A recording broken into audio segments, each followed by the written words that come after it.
afternoon, you guys. Thank you for coming. So today is Tuesday the 19th, and I have been looking forward to this day for a long time.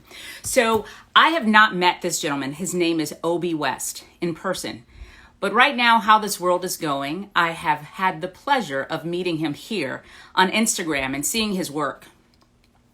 You guys, in the write-up of this video, I said, look, sometimes there comes a point when it is difficult.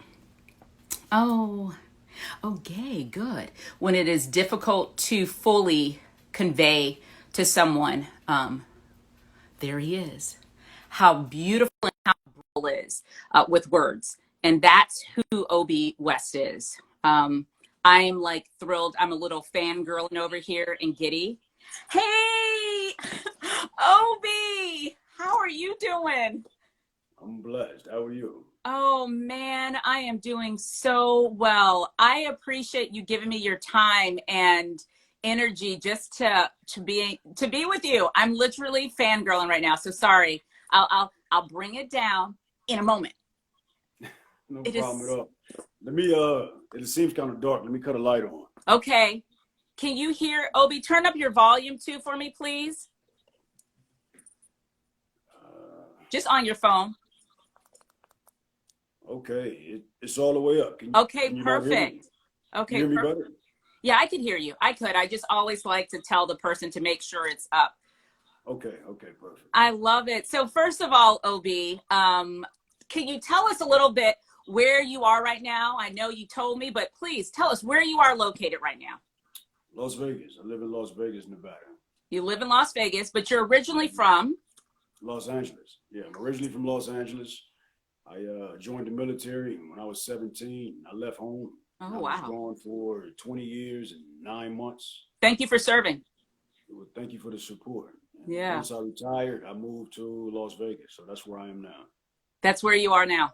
So when you were 17, can we go back to that? What made you go into the armed forces at 17 years old? A lack of options, or what I felt like was a lack of options. Where I grew up, I grew accustomed to adverse conditions. To where it Hold seemed on. like keep going. Keep going. I'm just getting my screen back. When I grew up, I grew accustomed to adverse conditions, and what was the norm wasn't really healthy, right? So at 17 years old, the high school I went to, it wasn't highly credited. High school I went to, there wasn't a lot of people leaving that high school with scholarships to go to universities. If you wasn't an athlete, then great chance you weren't going to have a scholarship. My family didn't really have the financial freedom for me to pay for college. So there was a recruiter that came to my house and started talking about the opportunities the military could provide. I had no interest in the military. I don't have a family history of military, anything of that nature, but it was a way for me to pretty much relieve my mother of the stress of having to raise a grown adult, and the stress of being a high school graduate on the streets of LA trying to figure out how to survive in the midst of the monsters. So now I might be ignorant on the terrain of LA. I'm from Freeport, Bahamas, so I wasn't raised in America, nor was I raised in a big, sexy city like Los Angeles in my mind. So when you say you were raised in Los Angeles, is that, and I know little words, and they're like little quip phrases that mean really not much to me, like Crenshaw and things like that. So when you say you were raised in LA, what I'm hearing is you were raised in not like the poshy part of LA. No, I was raised in South Central, which is, you just referenced Crenshaw. Crenshaw is a street that runs through South Central. So I was raised in the gut. So like Eazy-E, Snoop Dogg, all of those people that I remember growing up, and I had a crush on Eazy-E. Did you? I think every woman did. Yeah. Every did, right? We, like we didn't know. We were just like, hey, Easy, the Jerry curl. It was working for me, Obbie. It was working for me. So Obbie, that area. When you went to the armed forces at 17 years old, were you scared? No. You weren't scared? No, if I didn't take it seriously at first, because there's a different type of authority, right? Where I'm Mm-hmm. from in Los Angeles, the authority figure, the threatening authority figure is the police. Ooh. Yep. So you know what that looks like, right? And when you join the military, the first introduction to the military is basic training. So the threat at basic training is a drill sergeant. So what they do is they yell. And if you Mm-hmm. do something wrong, they make you do push-ups. That's that's a cakewalk relative to what the police do if they feel like you did something wrong. You know what I That's a mean? big thing. So when you compare those levels of authority, one was like, this is a joke. Yeah. Y'all gonna make me do push-ups if I did something wrong, right? You're gonna make me voluntarily get on the ground and do an exercise where on this end, if you do something wrong or if you perceive to have done something wrong, you don't voluntarily get on the ground. You're slammed to the ground, and you know what I mean? I So do know what you mean. And I think yeah, that needs to be spoken, and we need to pause in this conversation. So I make sure that the people who are watching and who will watch it even outside of live, because this will exist in perpetuity on IG, on my IGTV channel. And I will okay. share it with you. But that's a huge thing. What you just said to me, I want to make sure I repeat it. What you just said to me was the option of going to the military, going around the world, putting my life on the line for the freedom of the United States of America seemed like a much safer option than navigating the streets of Los Angeles, where I grew up, with the police force. Yeah, absolutely. I remember that when the first time I deployed, I was getting ready to go to Iraq. Mm-hmm. And I called my mother. I said, hey, I'm deploying to Iraq. And she said, well, I'd rather you be over there than out here. That can really make me cry, Obbie. That was her initial response, where she would rather me be over there than in LA. So, so no, I So wasn't scared. the next thing about the military that's always so interesting to me with you wonderful people who do it, because I have no desire to. So that's why I'm always like, thank you so much for serving. Because I have to go where? Bag who? Like, is there a beach? Is the ocean near? Like, it would be really bad. Like, you wouldn't want to depend on me for anything. Safety reasons, safety wise, I should say. But what I love about meeting you wonderful people in the military too, who've had that service time, is you guys are always super young, and you're like, and then I retired. I'm like, I have no idea how old you are, but I'm like, what is he, like 35, 38? Like, how do you retire? I don't know. Yeah, I retired a year ago. I was 38. I'm 39 now. So I retired at 38. Okay. Wow. When you thought, okay, I'm retiring, take us to that moment. I'm retiring. What were the options that you thought were in front of you, Mr. West? As a retiree, you talking Yeah, about like when what the you're tail end of coming my out. career? Mm-hmm. Well, after you spend significant amount of time in the military, the authority is different, right? The military, the main purpose of the armed forces, not just the Army, but all the branches of the armed forces, is to allow or to pave a way so that the citizens of the United States can be free, That's right? right. But within that structure, you're told when to come, when to go, when to wake up, how long you can have your hair, whether or not you can have an earring, whether or not you can have facial hairs, how to dress. You're told all these things. So we have the least amount of freedom of anybody in the United States, but our job is to fight for your freedom. I love that You know what I juxtaposition. mean? Yes. So whenever you Wait, are ported, Obbie, that's a big thing. What you just said was you fighting on the front line to ensure that we get to enjoy all the freedoms and liberties that we could even think of. You yourself are living under the constraints of the least freedoms. absolutely, you have basic freedoms taken away from you. There's just certain things you can't do. I Mm-hmm. mean, you go to certain countries and there's curfews where you have to be inside at a certain time, and you can't wear certain things. And if you're a male, there's certain piercings and stuff that you couldn't wear for a long time. You can't have facial hair. So you have people who are in the military. We crave those things we can't have, right? You Right. have a grown man who's 35 years old in the military who can't grow hair on his face. So then he'll take leave for 2 weeks and go visit his family. And the most liberating part of the leave is he was able to grow hair on his face, right? So imagine being 35 and something as minuscule as being able to have hair on your face is what excites you. So there's just a lot of constraints within that organization. Now, not to say there's not a lot of benefits, right? Mm-hmm. It helped me to take care of myself. It helped me to develop. So there's a lot of benefits, but there's a lot you have to sacrifice in order to reap those benefits. Did you like being in the armed forces? I mean, it had it had its pros and cons. If I had to do it all over, I would. You The way I would. looked at it, yeah, I would. Because the opportunities it provided for me and my family. The way I look at it is the military has a purpose for you. If I'm in the military and they send me to Korea, Mm-hmm. they're sending me to Korea to fulfill a purpose for the military. They said, we want you to go to Korea. We want you to serve in this position and do this for us. Yeah. I think it's equally important as individuals that we also figure out what is our personal purpose in that space as well. Mm-hmm. So if you join the military and you limit yourself to only performing their purpose for you, but at no point do you try to figure out what your personal purpose is, it can be a tough tour. Ooh, But yeah, yeah, if you satisfy their purpose, then you also identified your purpose in that particular area and you're able to live within that, then there's some personal fulfillment, right. right? But if there Other aren't, than that, then if you're not, then all of your fulfillment is indirect. You're just fulfilled because you're helping somebody else be fulfilled, right, but and it's you no kind of don't know what direct to do. fulfillment.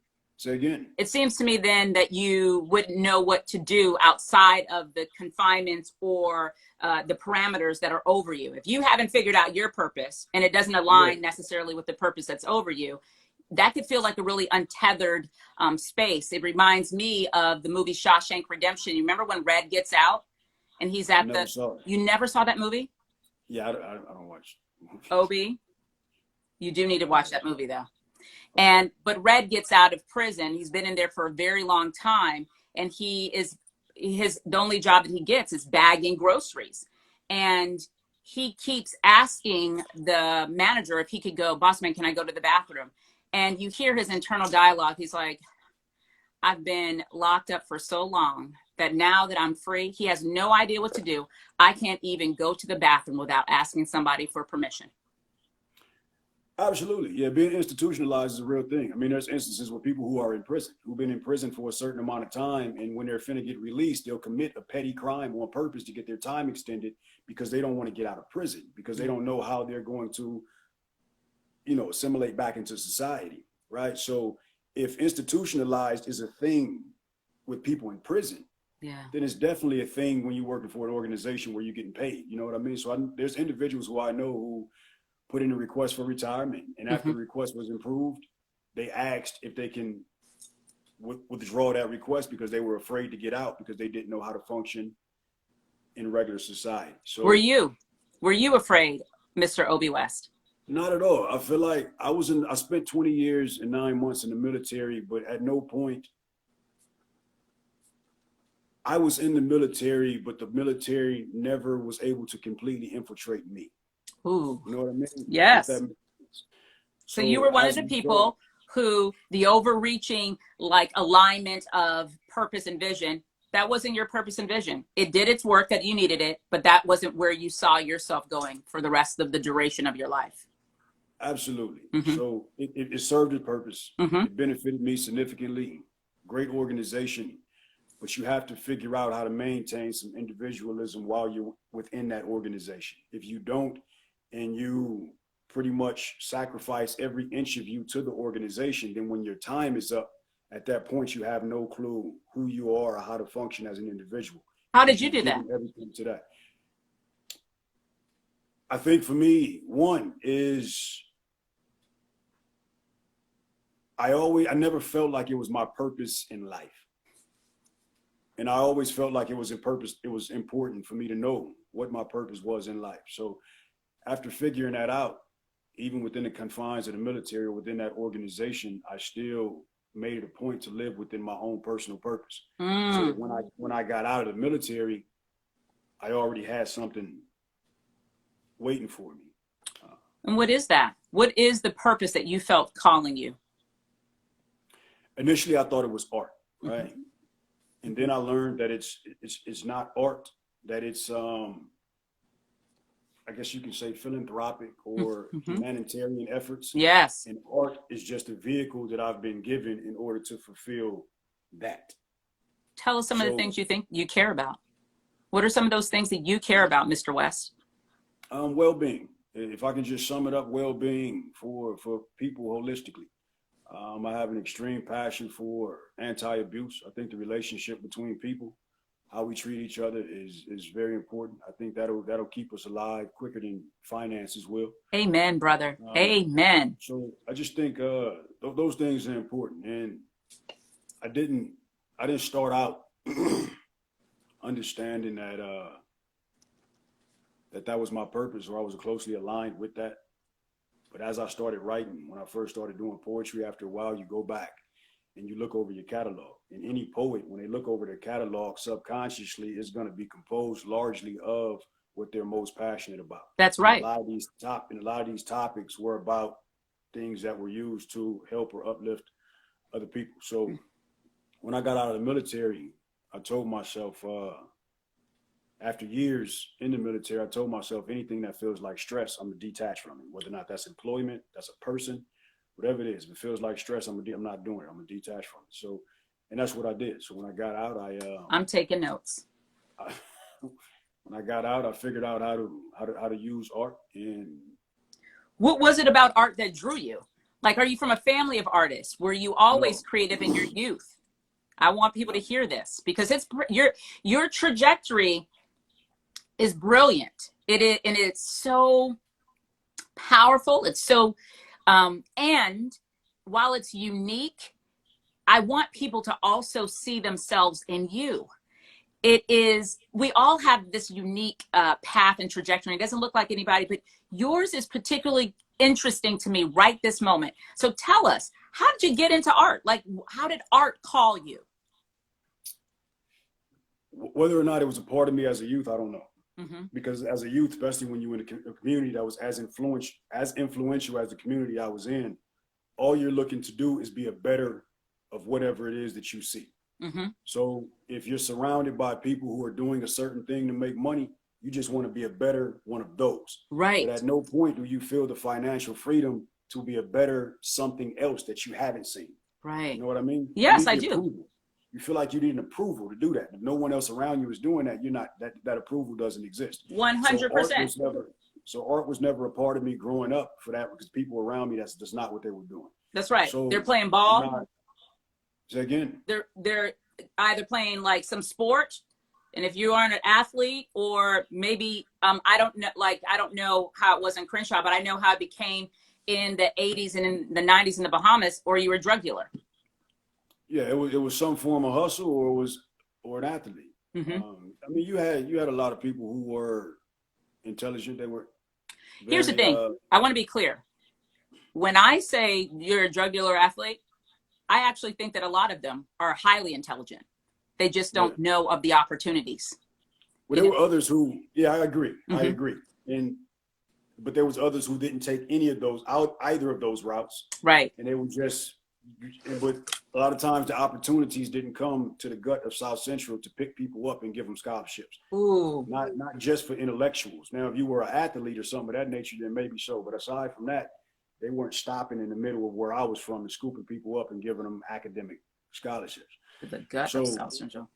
That's so the beautiful. immediate success looked like the wrong thing, right? Mm-hmm. That's who we appeared. That's what appeared to be successful to us. So as a result, art wasn't one of those things. So Mm-hmm. once I joined the Army, after I was in the Army for about 11 years, I think I was 31 years. No, it was more than 11 years. I joined at 17. I was 31 at the time. So it was about 14 years. So 14 years after being in the military, I went to an installation in Texas, and I was introduced to a family of poets. And I Ooh. remember a week before that, I felt like life was empty. I wake up in the morning, get dressed, go to work, come home, What take were my you clothes doing? off, go to sleep. In the military? What were you doing for work when you got out? No, this Oh, is are you before I got talking about while you were in? while I was in. Okay, go on. Yeah, so while I was in, I felt like my life was just pretty much a routine that was being lived for an organization rather than for me. I wake up Mm-hmm. in the morning, go to work, come back home, go to sleep, wake up in the morning, and just repeat. Right. But at no part of that was for me. It was all for the betterment of this larger organization. So I felt empty. And I remember about a week after holding this conversation with myself, I went to an event and I was introduced to a group of poets. And I was watching these poets on stage, and the way they was able to freely express themselves without any judgment was absolutely liberating. Mm. And that thing just seemed to be what I wanted to do. So from that day, I started writing, and that was my first introduction to poetry. That was the first time I ever tried to write a poem. That was the beginning of everything, right? Do you That's still have that poem? And do you ever look back at it and see yourself? every poem that I've ever written is in this phone that I'm talking to you on. So yeah, I still have it. Oh my God. What was I it still have about? it. I'm just It was curious. about poetry. It was like thank you. I don't know what I would where have you been You type saved poem. me, girl. You Yeah, saved me. yeah. That's what it was called, Dear Poetry. Oh my gosh. Did you know that you had such dexterity with words? Was there anything in your environment that would have said, hey, brother, you're a brilliant man who commands the English language like none other? No. Well, funny story. When I was growing up, I had an admiration for pimps. Yes, I can And understand that. not because of the exploitation of prostitutes, but because of the fashion and the colorful way of expression. That's why I can So I had understand an it. admiration for the colorful way of expression. Yeah. But I never, the profession that they were in weren't a profession that aligned with who I was. So I Can we wasn't going say to praise the assume that Lord? I'm position. glad about that. So I wasn't going to assume that position, but I never knew any other outlet to use that. And Wow. when I was introduced to poetry, it was like, okay, this is a healthy way to speak creatively Mm-hmm. without exploiting, uh, So, but no, aside from that, I had no indications or nothing. It was like one day nothing, and then the next day, Ooh. it was that sudden. You know what that reminds me of? It reminds me of when I heard Oprah Winfrey one time say that the first time she got on the show AM Chicago, and that was like a gig that they were trying to fire her, get rid of her and not look like bad people, like let's get rid of the fat black lady, but we want to not look like we're getting fat. So we're going to give her this job and put her up against Phil Donahue, who's totally going to smash her into the ground.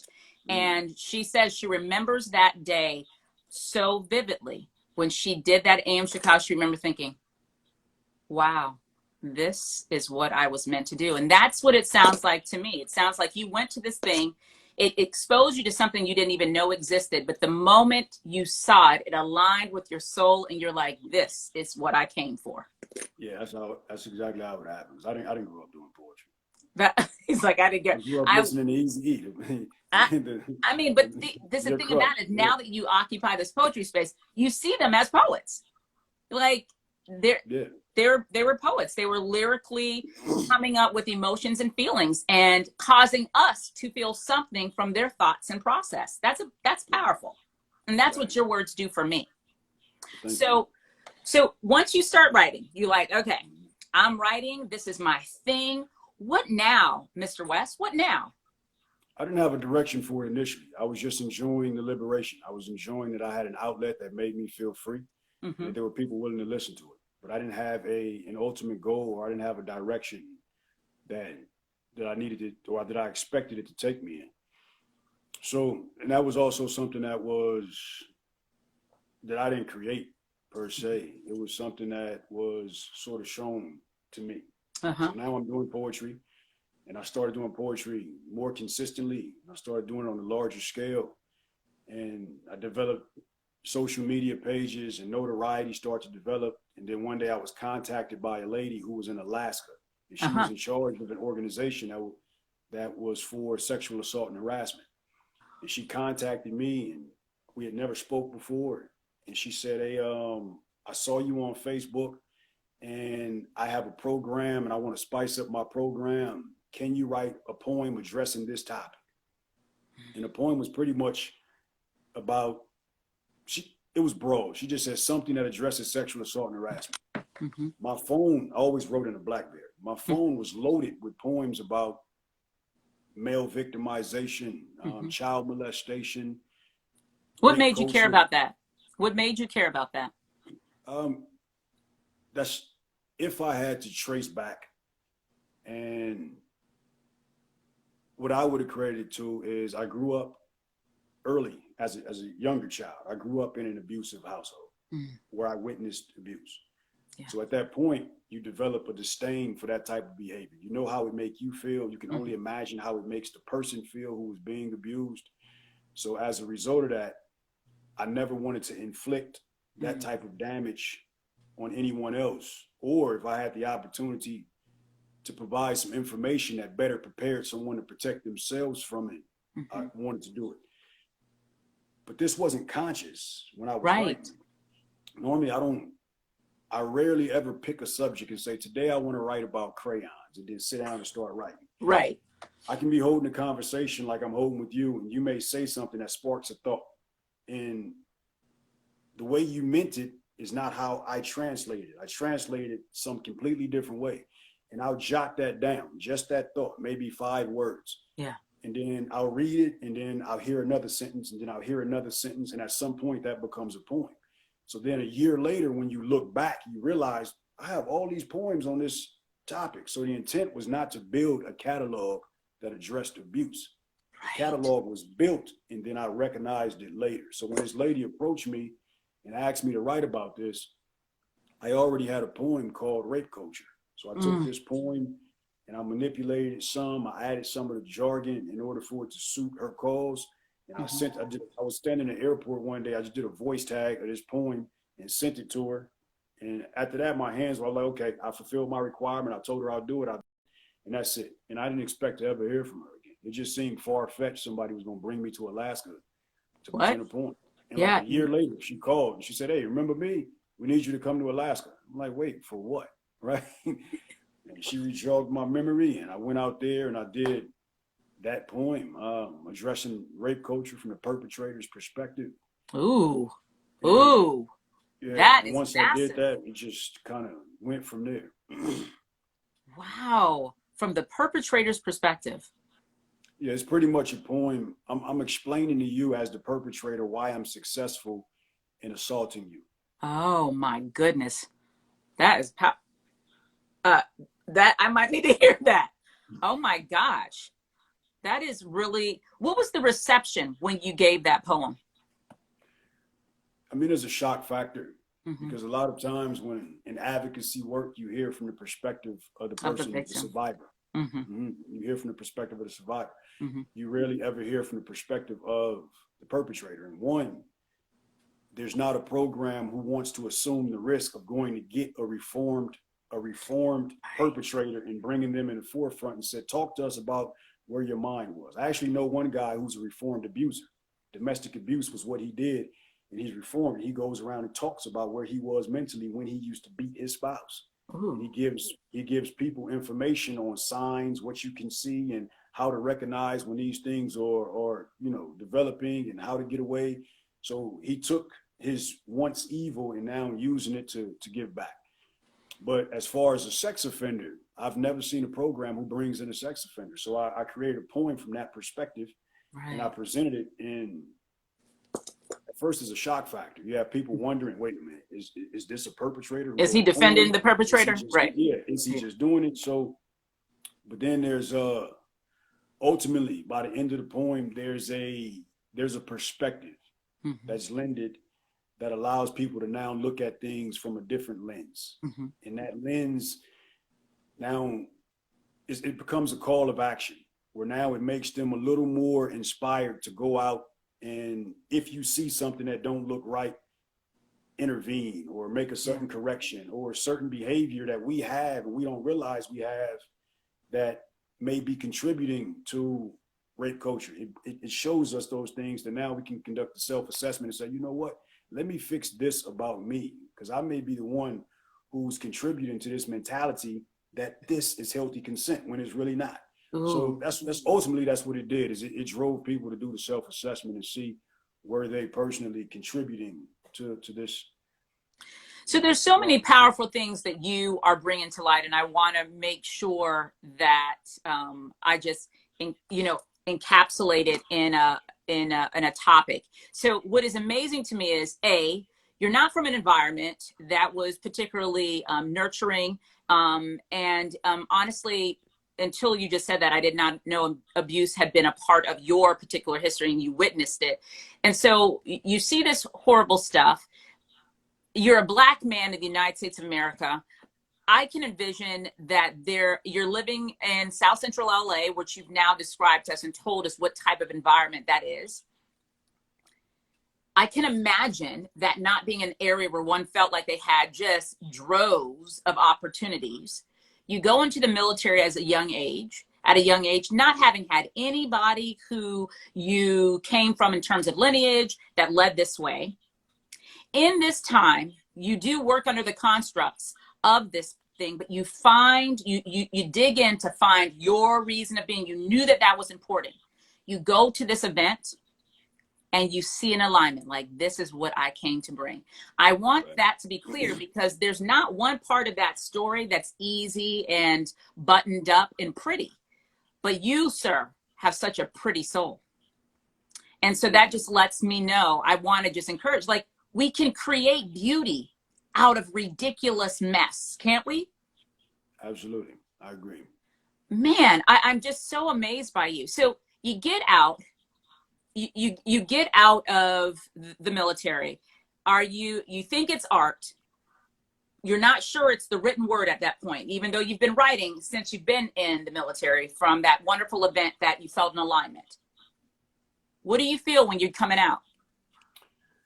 Anxious. Mm-hmm. For a long time, the military is a great babysitter, right? They tell you when to get up. They tell you what it's very hard to mess that up, because everything is laid out for you. The structure is provided for you. And as long as you want to do the right thing, all you have to do is abide by that structure that's provided for you. Yeah. When you get out of the military, you have to now create your own structure. Right. So you have to figure out a structure for yourself and now abide by it. And now when you abide by it, there's nobody watching over you to make sure you do it right. So you have to tap into this internal discipline in order to do it. Other than that, you'll just lay around, right? Do you trust yourself? So, do you trust yourself at that point? Because I'm thinking, man, if someone's always telling me what to do and they're coming and regulating and policing it, now when I'm out there making decisions on my own, I don't even know if I trust my compass. Well, if I had to speak for the majority, the answer would probably be a lot of people may question whether or not they have that ability to navigate regular life on their own. But for me, it was always a merger of both. When I was in the military, like the first 3 years I was in the military, I had a job at Target. I had a job at the grocery store. So I always had a connection with the civilian workforce while I was in the military. So because I had the exposure to both, when I got out, the corporate America or functioning in regular society wasn't foreign. Yeah. But you have individuals who join at 17 and the only thing they do is what the military puts in front of them until they're 40. So now when you get out, if you live in government housing on a military installation, there's no utility bills.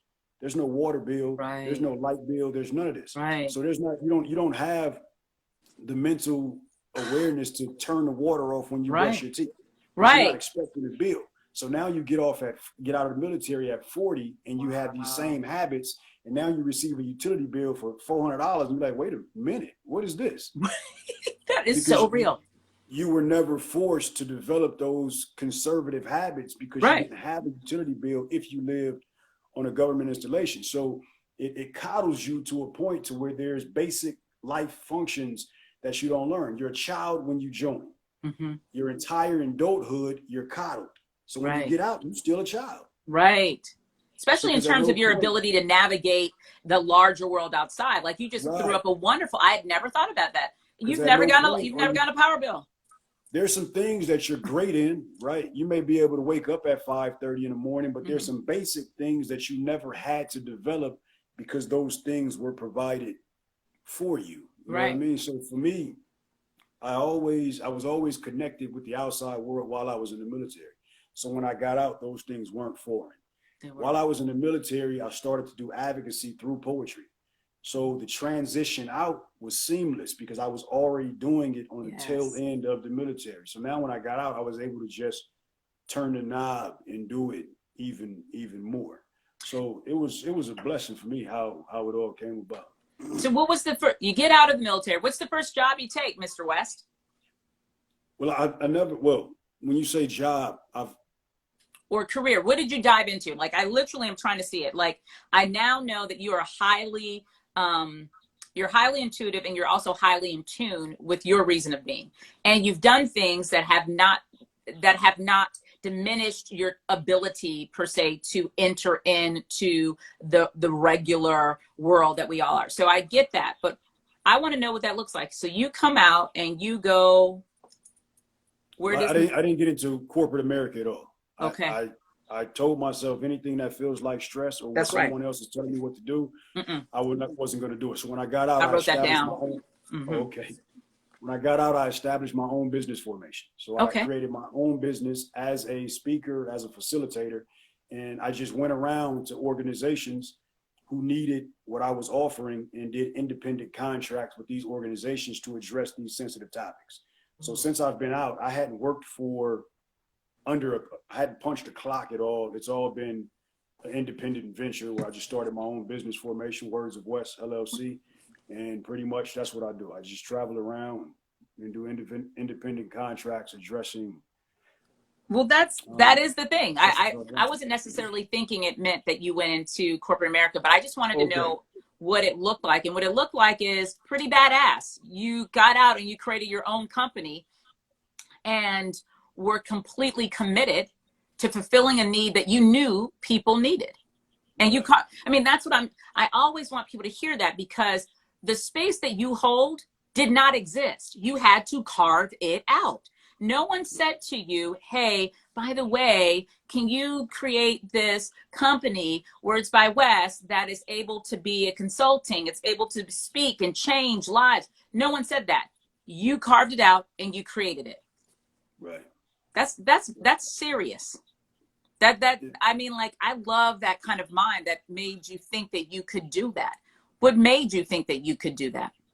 Well, first, I don't accredit it to my own genius, anything like that. I think I know it's absolutely a blessing. I feel like there's oftentimes, and I'll give you an example. There's some times where I'll be writing. I'll write a poem, and the content is important. That's first and foremost whenever I'm writing a poem. But I love creative writing. So I love the relationship between syllables and words and alliteration. I love those things. Yeah. So if I can have the content and then decorate the content with the cosmetics, that's even better for me. So there's been times where I'll write a poem and there's a word that I need. I don't know what that word is, but I know how I want it to sound in order for it to enhance this sentence. And I'll put a word in that space. I know it's a real word, but I don't know the definition of the word, but I've heard it before. And sonically, it sounds the way I need it to sound. Yeah. Then I'll go to the dictionary and look up that word, and it has the exact definition it needed to be in order. There's no way in hell that that's me. No way. Right. I know. So it's one of those things to where when I start to take personal credit for it, I'm confident that I'll lose it. So it's very important that I continue to acknowledge that it's well beyond my power. No, I get that. So when you say what gave me the mind to do it, I just pretty much listened and wrote. And yeah, that's what I did. I listened and then I wrote what I heard, and I love you more and more. Yeah, and then I just wasn't. I didn't feel like I needed to restrict myself to what the norm was. Right. I always wrote my own perspective, was able to live according to that. So I did. In the absence of mathematical reasoning or science, I just listened to my gut, and my gut say go, and I went. So. Wow. Was it ever difficult initially when you started carving out this space for yourself and your gift?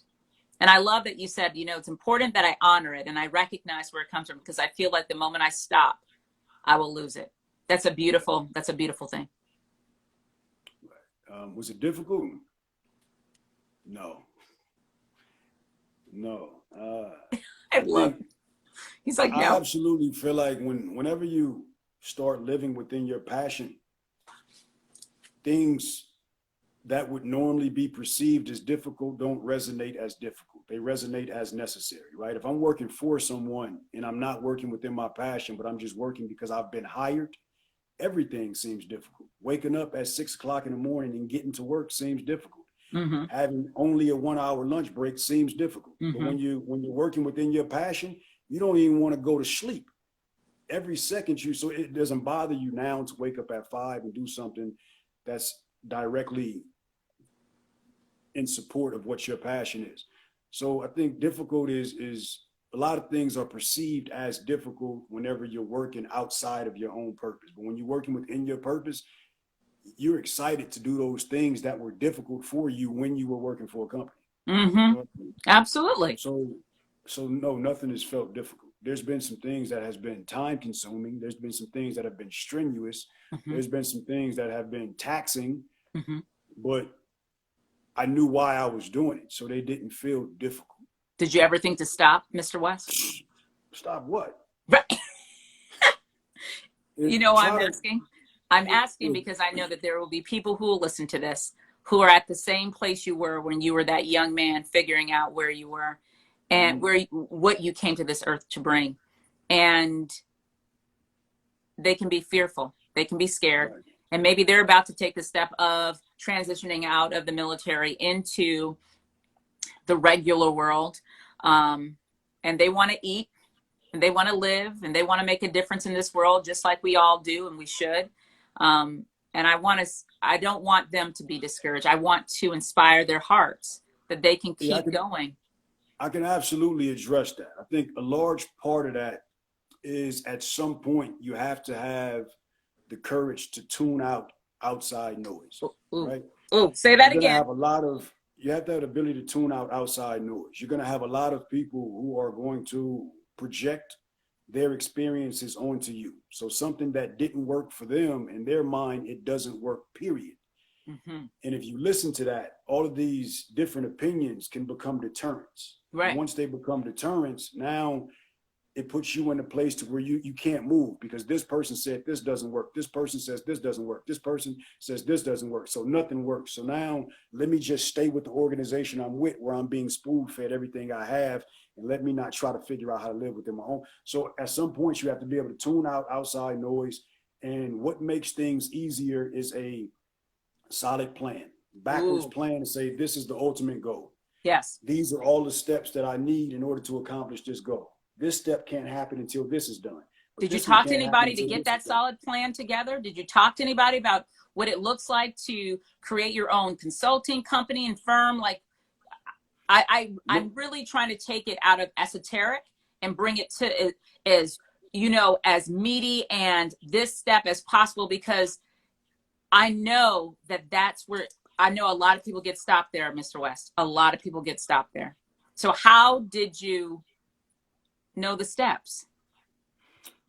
I didn't speak to any one person in particular, but I was willing to listen to everyone who I came across throughout a time frame. Canvassed, listen. Absolutely. So it wasn't one person, right? But if there was someone who I noticed that was doing something good, whether they was older or younger than me, when they talked about it, I listened. If it was someone else who did something else good, when they talked about it, I listened. And then it's like weight training. You go to the gym and you really don't know what you're doing, and then you watch different people work out, and you take this part of his workout, this part of his workout, this part of his workout, and then you use I do that all the time. Absolutely. So it's the same thing throughout the course of time. Everyone who I spoke to, if they seemed knowledgeable in an area, I listened, and I wasn't afraid to ask those individuals questions until eventually I was able to, and I'm still learning, but I was able to take bits and pieces. And this is what really helps me. The way I look at it is, right now there's a list that has your name on it, right? Yeah. It has your name at the top. And on that list, it says fail, fail, fail, fail, fail, fail, fail, success. In order for you to get to the success, you have to check off the failures, right? But if you never start because you're afraid to fail, those failures will never get checked off and you'll never get to the success. So now whenever I want to venture out and do something, I think it might fail. Okay, let it fail. That's another one checked off. Right. And I'll be closer to. So there's a certain amount of failures you absolutely have to go through before you can get to the success. But if you're scared to start failing, at no point are you ever going to get to the success. So with that mentality, I gave it a shot. As long as I had what I needed in order to feed my daughter for the next however long, the rest of it, I'll take the risk with it. So as long as they were calculated risk, I thought through things. So that's pretty much how I did it. That's powerful. I have one. So one, I didn't know you were a father. That's beautiful. I bet you kind of have to be the world's greatest dad. If I wasn't older than you, I'd be like, hey, Obbie West, Want a grown daughter? You know how parenting is. Every Oh, day we question whether or not we're doing it right, right? I right. think our kids are probably in a better position to tell us if we're good parents than we are. So we always think we're bad parents. We always feel like we can be doing it better, but I try. And I think that's the I big try thing. every day. That's the thing that lets me feel like when I feel a little bit like, I don't know if I'm doing this marriage, even this kid thing. Well, I don't know. All I know is Yeah. my Hold on one desire. second. You don't mind. Go ahead. I love it. Oh, his daughter is a published author. Love it. Someone just told me your daughter is a published author. Yeah, she has 2 books. She wrote How her old is first one she? at 15. She's 17 now. She wrote her first one at 15. And she wrote her second one at 16.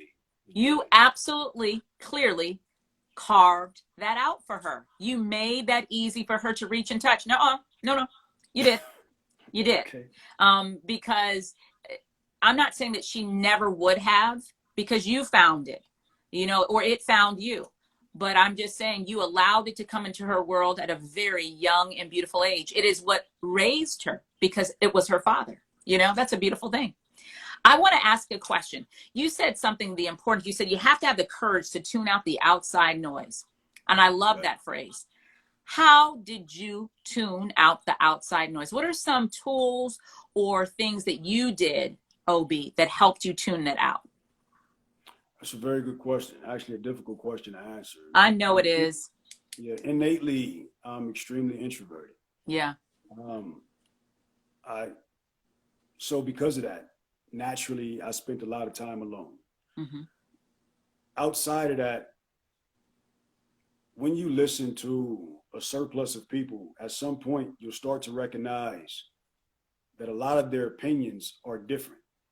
Right. This person will say that this doesn't work when this person will be a complete advocate of that thing. Right.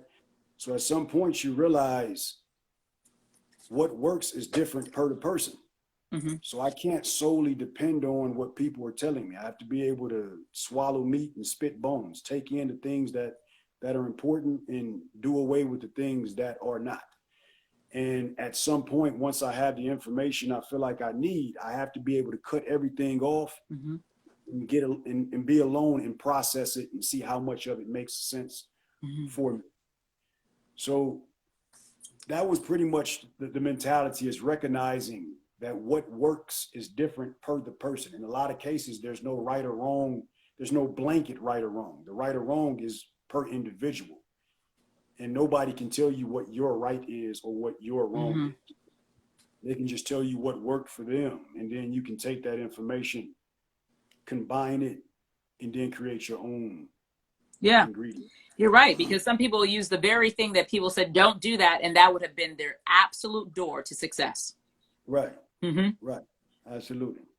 So, Mr. West, now you are an accomplished writer, poet, performer, advocate. I mean, the list could honestly go on, and I'm not trying to be overly unctuous or using hyperbole. What is the greatest gift that this gift that you give us? What does it give you? I mean, fulfillment would be an easy answer. But fulfillment is to recognize that everything that I have the ability to do is way bigger than who I am. Mm. And then to be able to figure, there's a lot of people who have gifts, right? Yeah. I think the second half of having a gift is figure out how to use it. Because you can have a gift all day long, but if you use it for the wrong manner, then it doesn't benefit society or yourself the way that it's intended to.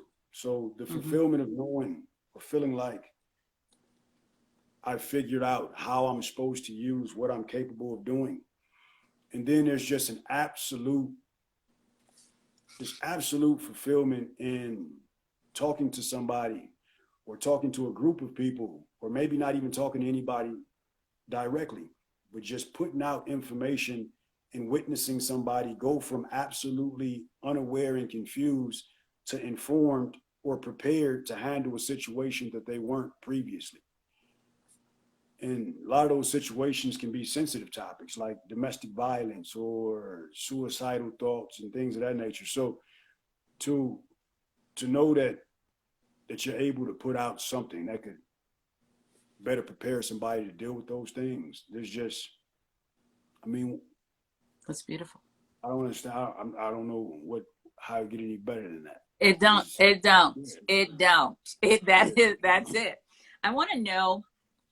I have a couple more questions, and I want you to give us some of your gems, please. But Okay. I wanted to know, like, when you think of, you've answered what it gives to you. We know what it gives to us, and we're so grateful to have people like you on this planet at the same time that we get to live and breathe and move. But I want to know, when you think of your catalog of life experiences, writings, what is the big takeaway you want us to have?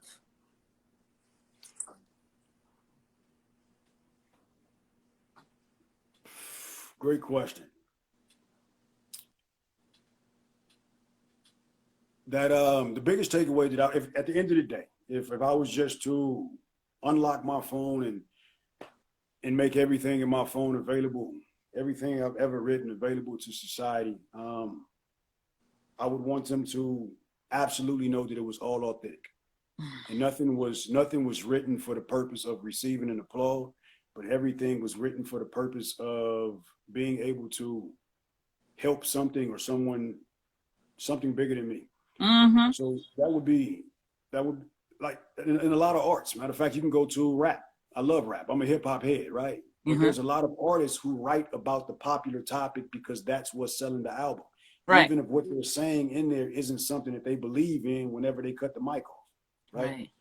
So for me to know that I'm able to produce a certain amount of content and every inch of it is authentic and none of it is fabricated in order to satisfy a requirement, but it's all for the benefit of something that's bigger than me. That's what I would want people to really take in and know if I was just to say, oh, y'all can have all this. You better preach it, brother. Preaching it.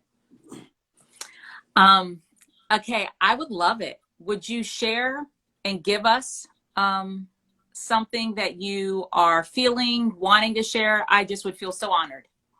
Okay.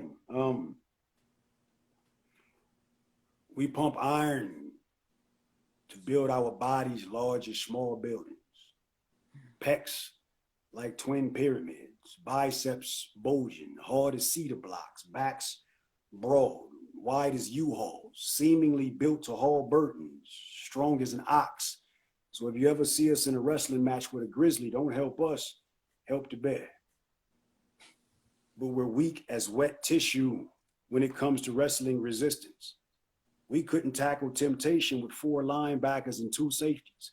When home with our own Lois Lane, we claim to wear the cape, but sexual desires be like kryptonite to a Superman. From preachers to politicians, that P word is like music to our penises. We sing lies to our wives. We'll even risk our employment. Blue collar workers couldn't collar a fix. Construction guys will erect skyscrapers, but when erect, can't build a wall thick enough to ward off their flesh. Lust is the wrecking ball that ruins destruction in most households. It's the problem that we don't see in the family picture. It's the automatic payday for the divorce lawyer. It's ruined hope for the hopeless romantics. And if you think you need to be more cautious of our coworkers, you couldn't be closer to wrong. The main culprit is a little closer to home. Porn is your biggest opponent. We don't even need to leave the house. We bring the home wrecker home with us. We sneak her in through laptops and cell phone signals. She sticks us up and then jacks off our resistance. So a few softless nights had you thinking he was impotent. Truth is, just into porn, so too tired to enter you. They call a bathroom a man's throne because that's where we play with our scepter. Shoot semen in seconds and then force you to accept the sexless night. Our flesh is way stronger than our muscles. Even with you, our eyes roam like Italy. Literally, a woman's features is our tour site. Within seconds, we'll sneak away to conduct a site survey. We've mastered the art of using our peripherals. And no matter how ill-mannered these mannerisms may seem, these things don't come guilt-free. On a daily, we're devoured by our conscience, but a sexual stronghold is like Satan's handcuffs, and only heaven has the key. And we'll remain in bondage until we ask to be freed, but it's hard to voluntarily forfeit the feeling that you live for. I can recall being 19, leaving the clinic, freshly discharged after being treated for discharge, reckless with no regard, infectious because my erection hindered my ability to exercise wise discretion. My only prerequisite was an entryway. I wonder if God purposely made the words hormones and whoremonger sound similar. And I wonder if he knows that most men have a certain amount of damage to their left brain, the side that sides on the side of logic, and the right brain is just used to concoct creative ways to get laid. See, lust is that leash that we wear daily like neckties. And it's been part of our wardrobe since we found the porn tapes on the top drawer. See, generational curses aren't in our bloodstream. We weren't born overly horny with porn addictions. The curse was perpetuated by poorly hidden paraphernalia that falls into the palms of developing children, now developing adulterers, in some cases developing sex offenders, developing divorce dates decades before the I do's are even documented. Nowadays, our seeds are being cultivated in a society where they're forced to explore it before even looking for it. The cliche says sex sells. The revision should say sex sells souls. I don't like I don't even know what to do, brother. I'm like,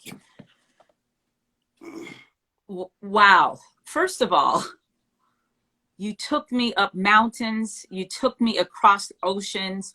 You brought me and sat me on trains. Then you put me in cars. You took me to houses and you took me to hotels. You traveled me. You traveled my mind. You traveled my soul. And I thank you for that. What is it that where did you want to take us with that? I mean, like, there's so much in that. It's just a perspective. I wanted to be able to highlight a topic that is normally taboo, right? There's some certain things that a large percentage of society is dealing with, but no one wants to talk about it. And as long as something is silent, it goes untreated. So it's just pretty much bringing awareness to something that needs to be addressed in order for it to be treated. And sexual strongholds that's huge. That is. Yeah. I really love the imagery of it coming into the hands of a young kid because the parent has left it unattended or has placed this thing where it can be seen, and what that does to that young soul. That's beautiful. Obbie, I know we are at our last 3 minutes here. You know how Instagram likes to keep us all on lockdown. So I just want to ask you a couple questions. There's this show I used to always watch called Inside the Actor's Studio with James Lipton. And he always asks these questions at the end of his show. And I would like to ask you a couple of them. So the first one is, what sound or noise do you love? Silence.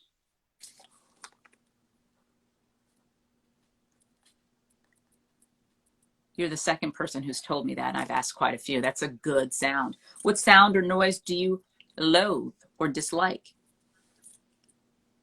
Unnecessary sound or noise. Anything that's not, that can't be used to build. Oh, I love that.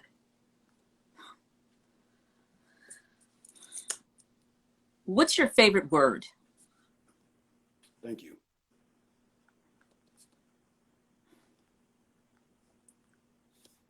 If heaven exists, what would you like God to say when you get there?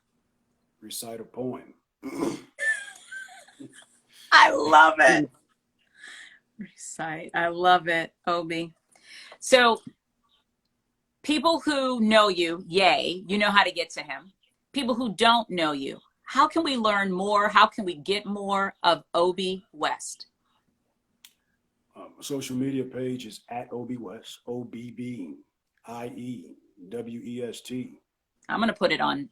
Okay. Website is www.obbiewest.com. That's that's purely art. The advocacy page is spokenadvocacy.com, spokenadvocacy.com. So through one of those three platforms, you can definitely contact me through either Instagram or either one of those websites.